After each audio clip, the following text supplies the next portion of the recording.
here with Pietro Sibello, sailing advisor at Alinghi Red Bull Racing. The new foil today, quite different to the Delta foil you had previously. It looks like a lot more detail in the foil arm, maybe a little bit of anhedral in the wings. What's the focus on this new foil? What are you looking for? For sure, our project, our planning on the foil testing is going on. The more we go on, the more we are, as you say, focused on the details. And of course, we also have planning to test different ideas on the design concepts. So just going on the full range of options, and yeah, we'll see what this wing will bring us. So what have you learned about foil performance in this sea state? How does it affect things like leeway and things? Can you explain a little bit about that? For sure, the leeway is a big part of the performance of the boat and also of the control of it.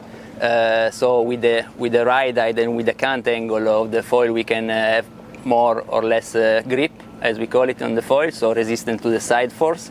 And the more you fly high, the more positive leeway, so the more sideways you go, and the more cant out you go, the better grip you have. So you have going to the negative side, so sliding on windward side. Do you think the sea state has a big effect on this? The sea state, but for sure, the more wavy, the more difficult it is to play with this, and so I guess all the teams are playing with that and understanding the best approach. So we also noticed a different looking material on the top surface of the new foil at the center. Is this a pressure pad? I don't know exactly. You need to speak with the designer for that.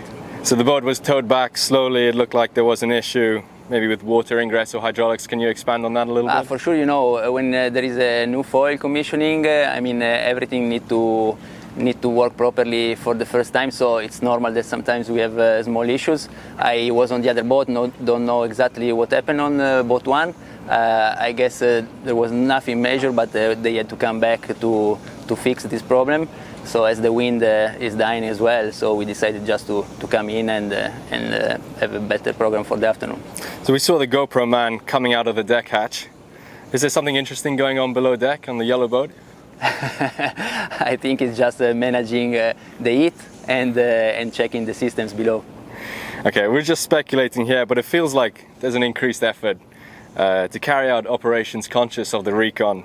Is the team feeling the pressure, or are you aware of what's going on with other teams? What's the feeling in the team? I think it's great for us to have all the other teams around and have all the recon of coming in with the boat sailing in the same water, so we can learn what the other teams do, how they handle the boats in this condition, and I think it's just a great learning for us.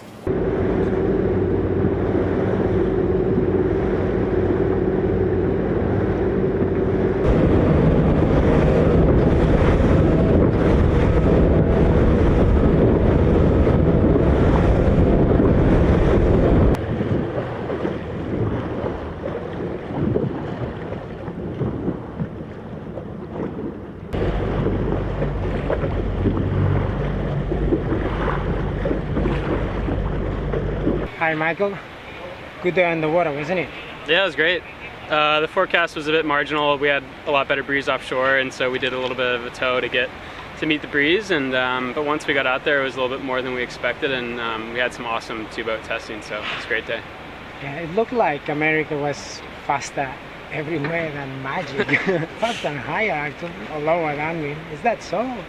Yeah, America has the foils that we designed on it, and we're just trying to organize and structure tests to try to evaluate the foils and get some good data on them. But yeah, luckily for us, that boat today was going quite well up and downwind, so it's good. Yeah, you look always under control and on the edge, well settled. Yeah. So you are trimmer on the boat? Yes. Yeah. And when you're on the leeward side, what's the role on the leeward side for both?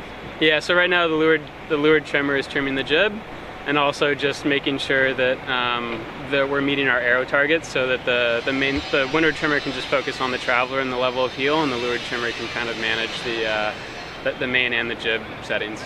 And the leeward skipper?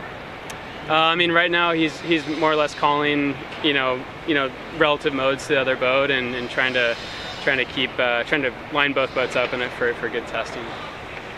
So what do you find the hardest bit of your role on the boat on a day like today? I mean, today's a pretty easy day. I mean, the sea state was pretty mellow, like you saw, and the breeze was, from 8 to 12 knots. So it was pretty easy to keep a consistent level of heel, and yeah, we're just trying to sail to target numbers and see how we go, sort of. So not much in it today as trimmers. I mean, we're just trying to keep the aero setups pretty consistent between the boats and let the foils do the work. We see on the runs, we saw like a fair bit wide range of course, like you had to chase the upper and wind, I believe. Is that so? It was just trying to... Yeah, I mean, before we go into a test, we're given targets to try to sail to. So that may you might, from your perspective, we might be sailing a faster boat speed or a slower boat speed, so that might explain kind of the up and down angles. But yeah, I mean, we're just trying to be given targets and try to sail to them. But yeah. Okay. What is your background? How did you end up here in the Americas? Well, a lot of sailing. Just a lot of pro sailing on kind of like smaller keel boats, and then working my way up into TP52s and Maxi 72s, and not a ton of foiling experience, so it's relatively new to me. But it's yeah, just been kind of used to working with bigger teams, so yeah. All right. Feels good to be here.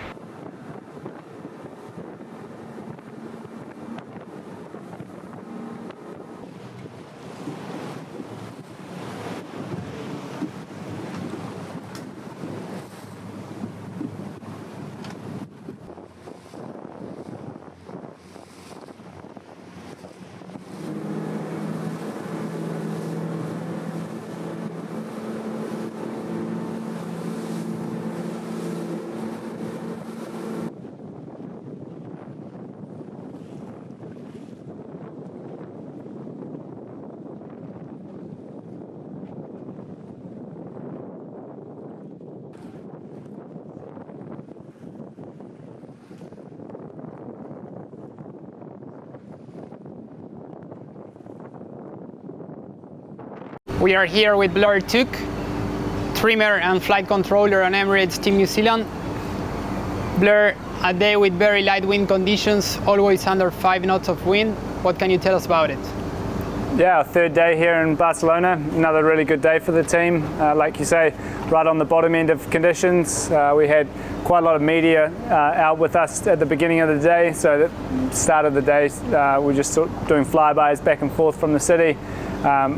Yeah, it was nice to be able to give them a show of the boat here in Barcelona, and then from there continued out to sea a little bit, did some testing, but really good to get a feel for these conditions, quite different than the last couple of days here. Talking about the beginning of the day and the fact that we had a lot of journalists and many photographers and cameramans, is that the reason why you were sailing with the J2 at the beginning of the day? Do you have something to hide on the J1? No, nothing to hide on the J1. It was just a little bit windier at the start of the day, so we decided to go for the J2 for that. But pretty quickly it became apparent that it was into the really bottom end of the conditions. So we did that change when they went in and finished off the day on the J1. So yeah, like I said before, really good to see these conditions. We've been watching on recon for a while now, so across the 3 days we've already had a big range. So it's good to see for the team. When talking about the maneuvers, we were impressed that you were doing most of the tacks standing on the foils, and also a couple jibes with wind intensity under 5 knots. What can you tell us about that? Yeah, we've been practicing a lot back home as a team, and it's nice to, it's always a little bit different with the sea state and the wind when you get here to see how you pull those off. So.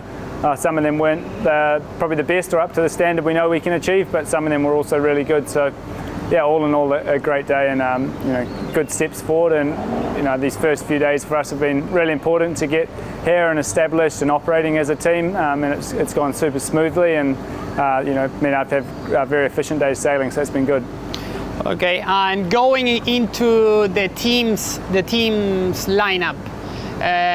You are always the flight controller and the trimmer on port tack. while Peter Berling is sitting on starboard tack. You have been sailing together for more than 10 years, you know each other really well, your level of communication and coordination is really high. Is that because the coordination in between flight controlling and the helm is more critical than trimming and the helm? Or why? Is there any specific reason for that? That was just a decision we made to do at the beginning. Obviously, last America's Cup, Pete and I were doing the controlling and would switch sides. So as Nathan and Andy came in, we decided to switch it up so we had the experience both sides there. But as you'd expect, Nate and Andy have picked it up very quick and doing a great job, and we've just stuck with that. Okay, so basically the intention is to try to have a more consistent boat performance on the two tacks, splitting the two of you and having more homogenic sail trimming and boat balance and everything.